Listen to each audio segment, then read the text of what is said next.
where do we start with England and this debacle? Well, that was the worst performance I've ever seen from an England team. Ever. The long, long wait is over. A Wembley roar to hail England's history makers.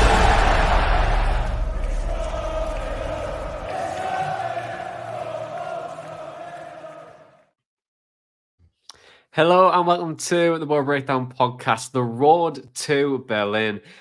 This is a bit different for us. If you haven't listened to our podcast before, we are a Middlesbrough Football Club podcast, but we've decided to give England a whirl and follow their journey on the road to Berlin in the Euros in the summer. But guys, as always for this podcast, we always give our feelings in normally one word, but I feel like I'll give you three for this time. But Dana, how are you feeling about the Euros in 3 words?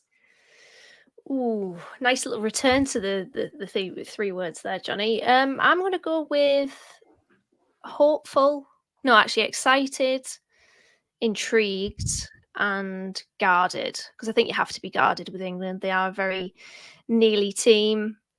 Intrigued because I think we go into this tournament with a lot of questions, a lot of fitness issues, a lot of selection queries, and then excited because if you're not excited for this, then you may as well just be watching golf, because I absolutely love tournament football. I get proper engrossed in it. I remember our first tournament that I watched was Euro 2008, in which I think Tuncay went in goal for Turkey at one point. And I distinctly remember Wesley Sneijder had a hand cast on for one of the games. And so I tried to go to school with a hand cast on just like him. However, I wasn't allowed. So I compromised and went to school every day wearing sweatbands because of Wesley Sneijder. So yeah, you get proper hooked on tournament football. And yeah, that's never really left me. So quite excited to get into it and see where England finish. And for you, Matt, how are you feeling about the Euros? It's a tap-in, right? 3 words. England. It's coming home. I can't believe I missed that. I'm not going to say that. I'm going to just use 2 actually, because I couldn't think of a third one to tap on the end. But I'm going to say cautiously optimistic, for exactly the same reasons as to what Dane has just said. I feel like there are Boro parallels here. Going into a campaign, tournament, league, whatever, feeling optimistic about what's going to happen, but extremely cautious because you've been scarred too many times. And you're just terrified it's going to happen again. So like with our beloved hometown club, I feel exactly the same about England going into this tournament. We've got every reason to be optimistic, but I think we've got equally just as much of a reason to be incredibly cautious as well. Yeah, and I feel like if Tom was here as well, I feel like he'd probably echo you there, Matt, and say it's coming home as well. To be honest, I think he's really optimistic about it. He'll appear. He's going to appear in this little series that we've got. But for me as well, I think I'm going to go with Southgate's last hurrah. I think, it's an interesting one, isn't it? I think I've always wanted to speak about Gareth Southgate, about a Boro podcast, and I've always thought, like, how would our show like stack up when we were managed by Southgate? How things were feeling? Were we going to do well, or were we not going to do well? And then when we sold all of our best players, and then got Afonso Alves, and that group, it would have been really just a record on that side of things. But I think this is, in an England perspective, definitely Southgate's probably the last tournament, especially if we don't win it. I think if we don't win it, I think he's going to go. It'll be interesting to see who eventually takes over. But it would be nice. I think it'd be a good full circle moment for him to probably win the Euros based on him missing that penalty and people hating him. And I wonder, Johnny, how many times is Gareth Southgate relegating Middlesbrough going to get mentioned throughout this tournament? Because I feel like if you were to maybe do some trends, there'd be a massive upturn in the amount of times that Middlesbrough and Gareth Southgate are mentioned in tandem on Twitter. So that's going to be quite humorous. Yeah, well, he managed Middlesbrough 10 years ago. I had over 10 years ago, and got them relegated. How long ago was it? It was 2008, 2009. We got relegated. Yeah. Yeah, it's going up 15 years ago, then, isn't it? Really? Yeah, so it was a long time.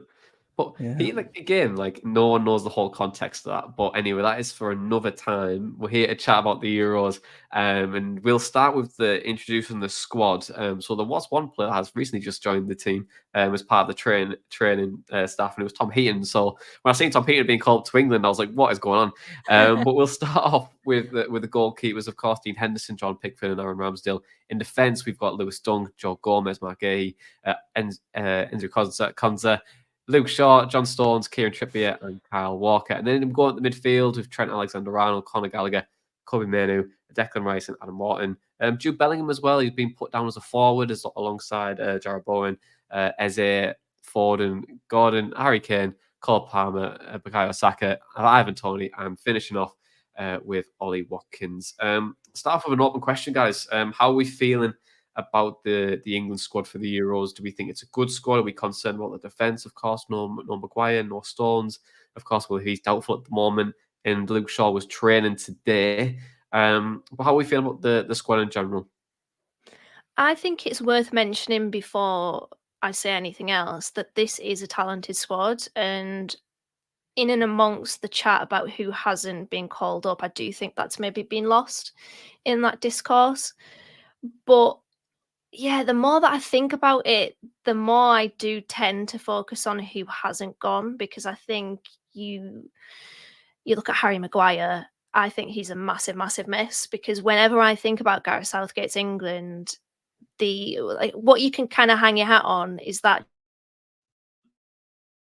Johnson's Harry Maguire centre back pair. He isn't there because of a calf injury. I think he's a huge, huge miss.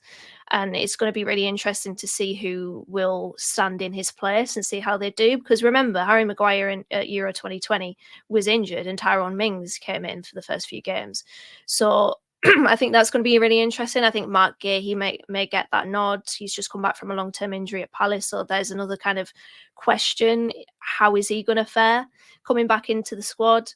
But yeah, I think left back is a problem for us. Obviously, with Luke Shaw's injury, Kieran Trippier is probably going to play there, but it's a right footer on the left, and also he's not in good form. Tyreek Mitchell, I think, is probably one of those that can consider himself hard done by not being considered. Well, it might have been considered, but not being called up, because for me, he should have been picked.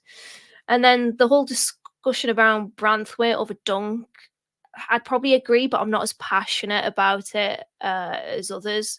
I mean, it is kind of a tap-in, surely, a left-footed defender there coming in. Branthwaite has played really well for Everton this season. So yeah, it's one of those where I think there's certain parts of it midfield as well. When I was racking my brain thinking about what the team's going to be, there's two positions that are really problematic. It's left back and it's who's going to partner Declan Rice. So yeah, I think we're going into it looking at the squad a little bit maybe unbalanced and slightly, I wouldn't say underprepared, but the timeline hasn't really done well for England here, because there's certain players that are injured or lacking match sharpness. So yeah, talented squad, but certain parts of it, I think, may be our fall down in this competition. Yeah, I'd echo that as well. I think the midfield for me, I was looking at it, I was going, right, okay, this is talented, but it doesn't fit right. You'd always have a standout pairing, I think, where, when you have that midfield, and, we've seen that Calvin Phillips and Declan Rice have been that double pivot, and they've been really strong as well. They've gave England that base and we are blessed with an amazing group of players going forward, and, we are probably blessed with too many of them. But that in itself can play a part in that, like you were saying there, that balance of how do you get the right amount of attacking players with that much talent on, keep them happy and keep them engaged with the group, but also how do you make sure you've got that solidity in, can't get words out. You can solidify the midfield with the two double pivots and have a really good strong back four as well. And we're going to the tournament as well with a back four that actually isn't, I would say, not steady as we've seen in the last few tournaments, really. When you look at the back three or back four that we've played, or even a back five, you always had that Kyle Walker, John Stones, Harry Maguire. Then you'd either have Luke Shaw, or you'd even have Kieran Trippier, and then you'd have either play a wing back or you'd go with the flat back four, and that was like steady. But now it's a bit like our defense looks a bit weak, midfield's a bit unsure. But we do have a lot of talent in that, and if you've got the confidence in the team to do it, they can fit that system and hopefully pull out of the bag. But it does feel a little bit distracting. Matt, have you got any thoughts on it? Is there any standout players for you, of course, in the squad? Yeah, there's a few. I mean, I agree that the emissions have arguably took more of the spotlight over the players that are in the squad. I feel like the dilemma Southgate's had is talent over hang your hat on experience. And in the past, he's been criticised because he's maybe been too loyal to certain players and not picked players on form. And then this year, I feel like he's picked players who are in form and possibly left behind players who he's relied on quite heavily in the past, like Harry Maguire and arguably maybe Jack Grealish as well. So it might come down to just hoping that these extremely talented players hit form and remain in form for the tournament, because, yeah, there's a couple of question marks, I think, over the experience of playing at a level such as this with the pressure such as this. Like, I agree, we've got John Stones, Trippier and Walker, but who partners John Stones, someone who probably hasn't had too much experience playing at this level at a tournament like the Euros. And it's the same with Declan Rice. We've always kind of had Calvin Phillips alongside him or Jordan Henderson. So you're sort of looking at whether Gallagher or Mainoo or Wharton can step up, having not really played much at this level.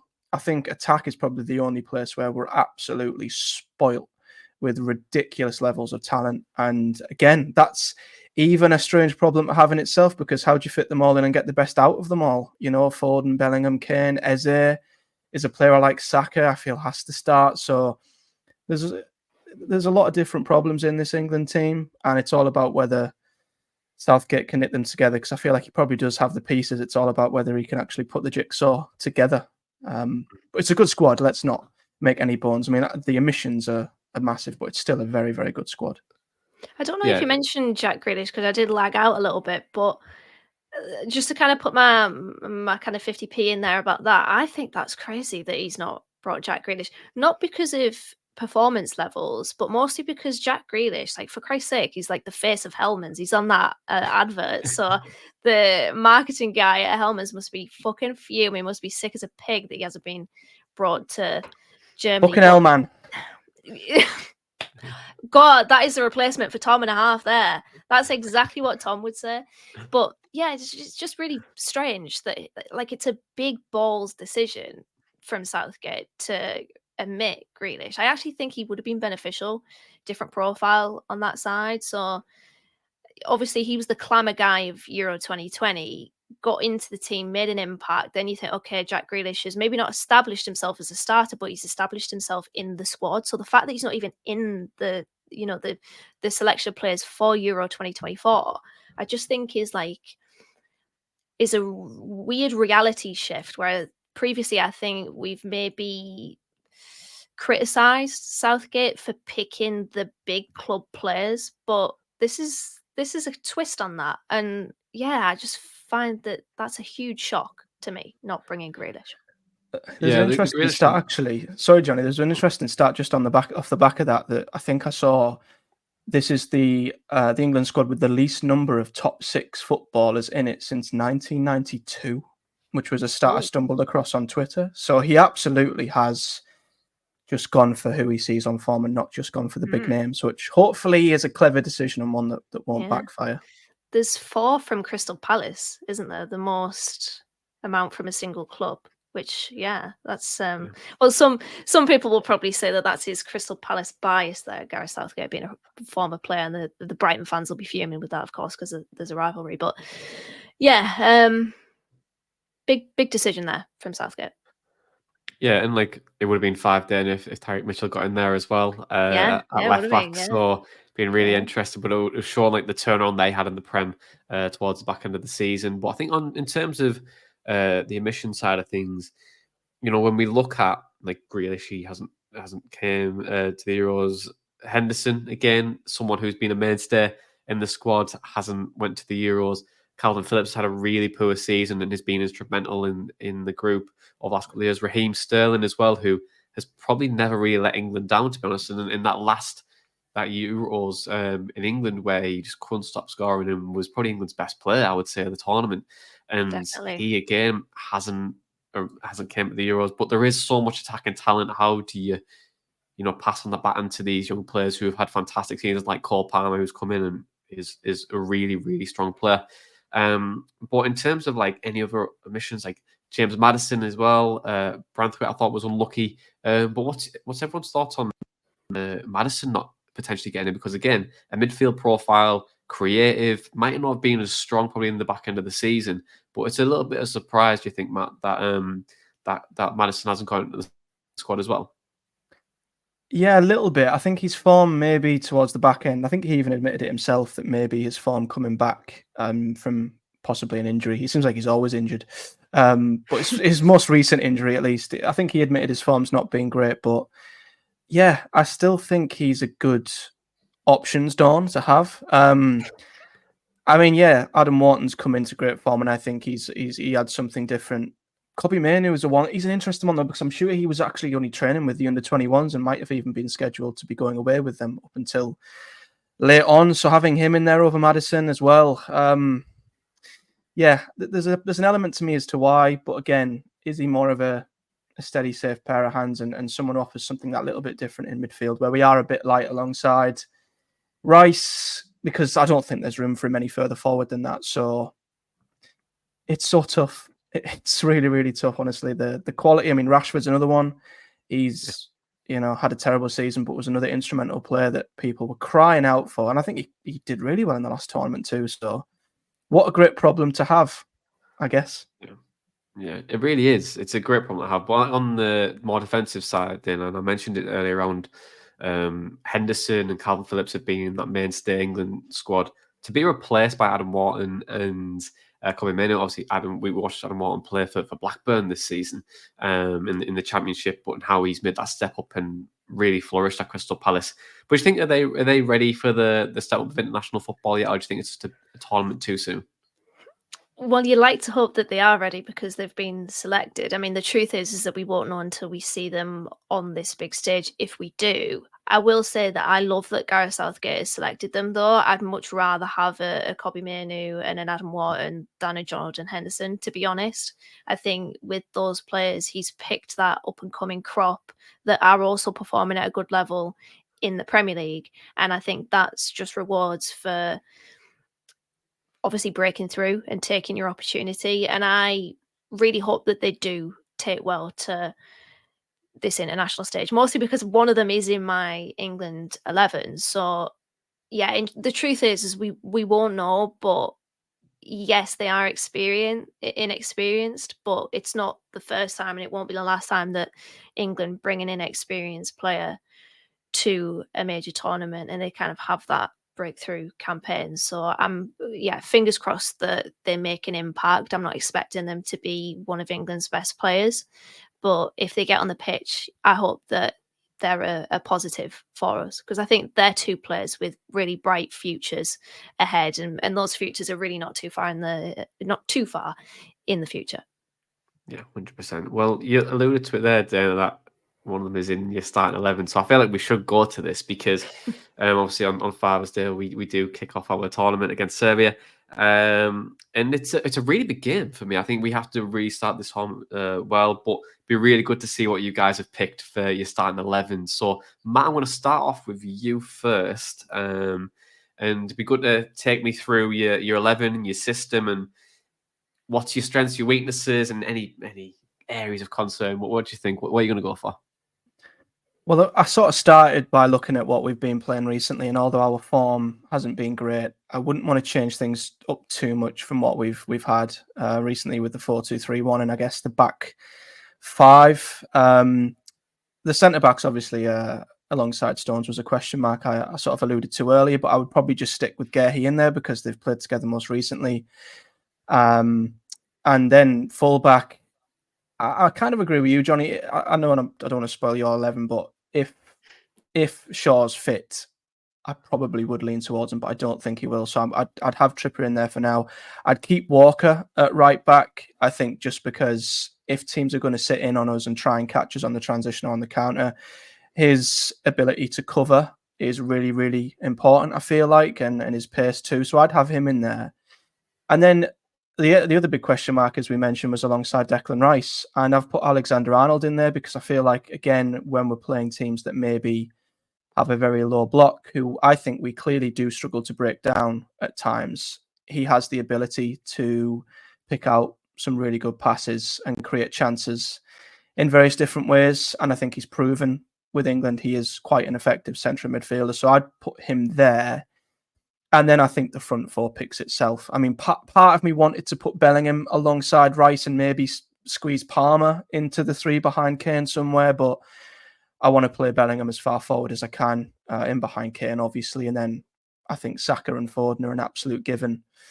Saka, especially on the right. Foden coming in off the left, hasn't maybe been as effective in an England shirt as we'd like at times, but you've got to try and fit them four players in the attack for me. And I think that's the best way of doing that. So, yeah, as I alluded to, and as we have, centre-back and centre-mid's clearly a big question, but that's probably what I'd go for. More so just consistency of what we've had of late, not trying to change things up too much. Yeah, it's good. It's a good 11. It's a good 11, but let's come on to yours, Dana, as well, because yours is slightly different to Matt's. What are you going to go for? Interesting. I'll read it out first. So Pickford in goal, Alexander Arnold right back, Walker right centre back, Jones, fucking got Zai Jones on my mind there. John Stones left centre back, Joe Gomez left back, Rice and Adam Wharton as the midfield two, Bellingham just behind Harry Kane, and then Saka on the right and Foden on the left. So my reasoning behind this, I think Trent Alexander-Arnold is best at right back. He plays as that inverted role for Jurgen Klopp. I think that's really where he's best suited and where England could get the best out of him. And I think there's also the potential there for him to really partner Bukayo Saka, because when Trent goes forward, Saka could come inside onto his favoured left and chip those balls to the back post, or Alexander-Arnold can overlap. So I think there's just that slight difference there in approach. I think both players are smart enough to know kind of when to overlap and when to maybe dictate from deep, because that's what Alexander-Arnold can do. He's a chief creator, a world-class creator, and there's a lot of discourse around Alexander-Arnold and what his shortcomings. And I just feel like it's such a tired conversation, because he is a world-class talent in possession. So why not focus on that? Obviously, I do think we have to know his deficiencies at times, but he's so good on the ball. So get him into that team. And from the brief viewing that I saw against Iceland, both he and Saka really influenced that game when they came on. Because Alexander-Arnold is in that team and will get forward, I've gone with Joe Gomez left back. Now, this is a problem position for England because we don't have a lot of good options there. And Gomez has played 19 of his 51 appearances this season at left back. 31 times in his whole career has he played there, which isn't ideal, but I'd prefer him over Trippier because I think he's a better defender. And Trippier has played there once in his club career, and 13 times has he played left back for England. So I think it allows England to build up with that 3-2-5, with Trent pushing into midfield. As I said, he can create from deep or overlap Saka when he moves on to the inside. Wharton is in midfield, and it is a risk, as we mentioned, that inexperience, but England need a passer alongside Declan Rice. So, Trent will get the nod there by reports that have come out from Matt Law of The Telegraph. But I would prefer Trent at right back. So that's why I have got him there and Wharton in midfield. I think it's a massive problem position for England, left back and in midfield. But I think the passing ability of Wharton, despite his inexperience, I think would be particularly beneficial for England here. And then Bellingham, number 10. I did have him alongside Rice, but he does play almost as a false 9 for Real Madrid this season under Carlo Ancelotti. And I think the fact that he's played in that position, I think would benefit when Kane drops deep to play make. So obviously Kane's is an obvious pick, and nothing else needs to be said. I should have said at the beginning, though, that no matter what I say, I'm wrong, and that this team will not play. And no matter what combination I come up with, it's not the right one. Yeah, I was going to say, I'm intrigued by Walker as a right centre back, to be honest. I know you understand the 3-2-5 as well. But I was like, if 3-2-5 comes in, like, who is the midfielder that pushes up with the forwards? And then it's like a balancing again, isn't it? Would Wharton go up, or would it be Declan Rice? Would it be Trent that goes up there with them? It's like it does Yeah. cause, like, there's so many like positional issues, I would say, that we could potentially see with both systems that we've had there as well with Matt as well. But Yeah. again, it Trent, comes back to that what we were saying. yeah, Go on. Trent would obviously drift into midfield. I think Rice is quite well rounded, and he will probably be the one that gets forward. I think the problem with it is the out of possession stuff and kind of how would Adam Wharton play in that defensive role. I mean, this is why I'm cursing the sky that Calvin Phillips joined Man City, because that's a huge sliding doors moment for England, because he would get alongside Rice if he didn't make that move and kind of or went to a team that plays him, because his career is kind of curtailed, hasn't it, since? So yeah, it's an issue, but I think I've gone with Wharton purely because of his passing ability, and I think he's a fantastic passer of the ball, and he's very He's very aware of the space around him as well, a good technician. So I think I would go for him despite his inexperience. Okay, then. And then I'll move on to mine, then we'll finish on Tom, so we can all dissect Tom's and rinse him for his, since he's not here. So I'll go on to mine, and then we'll see what I've picked. So I put Jordan Pickford in goal. I went with a back four of Luke Shaw, Trippier if Shaw's still injured, Konza, Stones, and Walker. A double pivot of Declan Rice and Alexander-Arnold, and then the same front four as you guys have. Four on the left, Bellingham, Saka, and Harry Kane. There's a couple of like things where I came away and had to think about this. Is I think England could easily play a back three for this tournament as like a set in back three, and then adjust it as the game goes on. And you could start to play Alexander-Arnold on the right hand side. You could play a back three of Walker, Stones, and Konza if you want. If Luke Shaw was fit, you could put him on the left, and then you'd maybe put Saka and Ford and just in behind Kane with Rice and Bellingham and be in the centre, so you could play that system. But there's a lot we can do, and there's players that I feel like are unlucky to miss out, because I feel like Anthony Gordon was a brighter spark in the defeat against Iceland in the friendly, which I'll come on to in a moment. But I feel like he could stretch teams and get in behind, especially when Kane comes in at the midfield as well. And with that team as well, you're looking at and going, like you were saying there, then when we haven't got the ball, that is where England will really struggle, I think. I don't think they'll struggle in the first couple of games. I think, obviously, the Serbia game, I feel like we'll have more possession. We'll see a similar game to what we had with Iceland earlier last week. And overall, I think that's probably going to be the team in and around that team. I feel like we're not going to be too far away. But, we could be wrong in that. But I echo your thoughts there, Dana, on the out of possession stuff. I just want to mention real quick on that.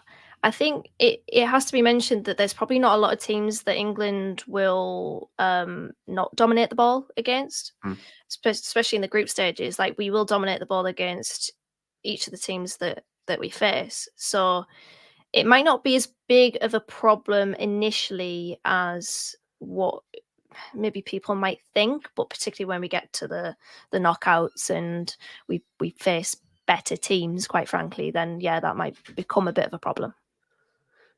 And then we'll round things off as well with Tom's as well. And Tom's just went. And what I find really interesting, all four of us have done different 11s, which is really interesting. But we've all picked the same front four. But his team is John Pickford in goal, Joe Gomez at left back, Stones, Walker, and Trent Alexander-Arnold. He's with Kobe Manu and Declan Rice as the double pivot, and then with Ford and Bellingham, Saka, and Harry Kane. So only one of us have picked Kobe Manu to be alongside Declan Rice, which I think is really interesting, because we've all, and especially with all the press that was from the Iceland game, that he was not deemed good enough, wasn't got number 4 out of 10, and he was considered the worst player of all time, and no one ever wants to see him picked ever again.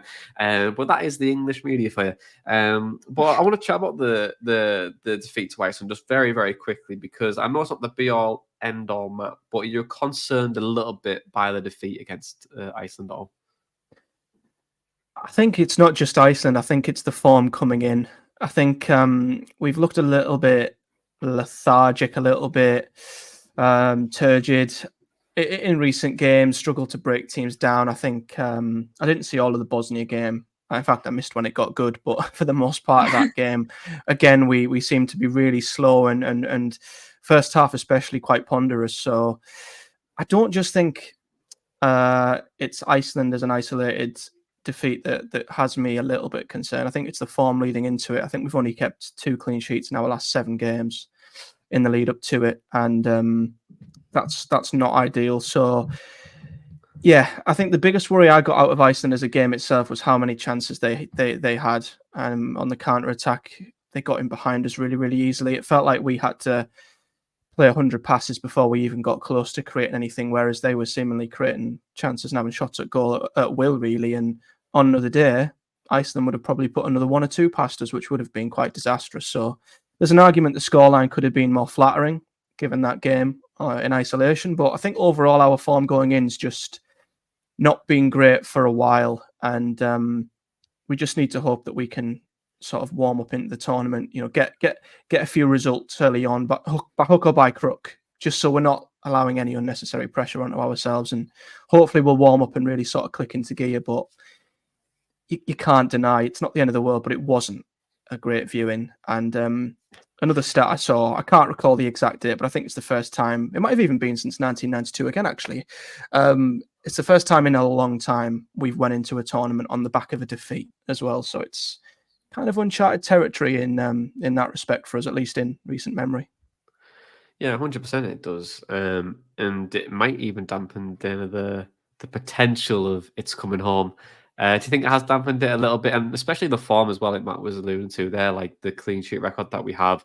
And appreciate context as needed. Some of them were friendlies. One was a dead rubber away to North Macedonia as well. We drew 1-1. So has it dampened your hopes at all? Your hopes and feelings of it's coming home Euro success? Not really, because I'm not expecting it to come home. To be honest, it's weird that we're favourites for the competition, actually. I thought that France would be. But yeah, I mean, I watched a bit of this game. I must admit, I just forgot that it was on. I was too busy watching Fallout 4 videos on YouTube, to be honest, which just sums up how my summer's going in between the football. But yeah, I think what I saw from it is that England, I was going to say Boro, they looked incredibly messy. I think that's probably the word that describes England going into this competition. Like structurally, I think we were all over the place because actually, much like Boro, you've got players that want to come inside all the time and want to narrow things. We need a player or two to just hold the width, which is why I think maybe Anthony Gordon has a shout of starting. But I think we've got wide players whose profile is that they want to get into the central areas or the half space. They want to play there. They want to play in those areas. Like even with Saka, I think Saka can mix his game up, but he's left-footed and playing on the right. I didn't realise that Saka was actually left-footed until I looked at it earlier. But his strong foot is his left foot, so he'll want to come in, but he can mix his game up, go around the outside as well. I think Mikel Arteta has developed that for him. Or he's developed that under Mikel Arteta, sorry. So yeah, I mean, it wasn't the best end preparation going into this tournament because I think we just looked a bit all over the place. And this is the thing, like we've got talented players. Can we find that balance? And even with the front four, like you could say that it picks itself, but I think there's certain positions like Phil Foden. Everybody wants Phil Foden to play centrally. Yeah. But do you play him instead of Jude Bellingham? Because I think Jude Bellingham is better further forward. So do you kind of sacrifice a bit of Phil Foden's ability to make sure that you get the best out of Jude Bellingham? Personally, I would, because I think Jude Bellingham is an incredible world-class talent that we absolutely... I mean, to be fair, so is Phil Foden, but particularly in tandem with Harry Kane, if Kane drops deep, Bellingham, I think, can be that kind of most potent figure up front. So yeah, it's just a bit of a mess at the moment, and Gareth Southgate needs to find that balanced. But kind of gone on a bit of a tangent there as per, but it's not really dampened my hopes because my hopes are not very high anyways. Well, why are we doing this show then? We're trying to follow the Euros glory. Oh, don't worry, I don't think we're gonna not go out, not go through the group stages, but I just don't think it's coming home. Sorry, spoilers. Well, I was going to ask you for your predictions, so we'll come up a part of our prediction show as we move in, and we will do reviews of all the games that we're playing in this tournament. But let's start off with our predictions then for how far will England go. Matt, I'll come to you first. I feel like you mentioned it a little bit in your 3-word review, but are you actually going to predict that? Do you think football is coming home? My heart says yes, but my head is saying absolutely not. I did a predictor on the Telegraph website. They've got a really awesome predictor actually where it helps simulate where everyone's going to go, and you can predict literally where everyone finishes per group.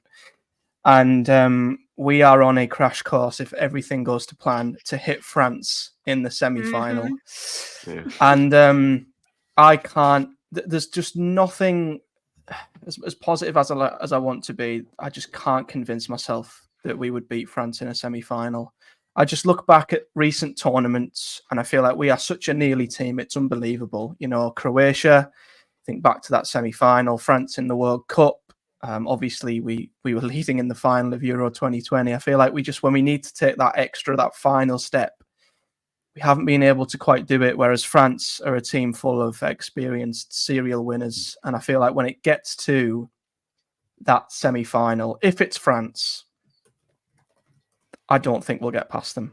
And I think they'll thwart our hopes of winning a major competition once again. Yeah. However, I will be rooting for France to get knocked out at every opportunity prior to that, because if we don't play France in the semi-final, then maybe it will come home. But based off of the likeliest scenario, I am going to go with my head and say that we'll fall at the semi-final stage to the French.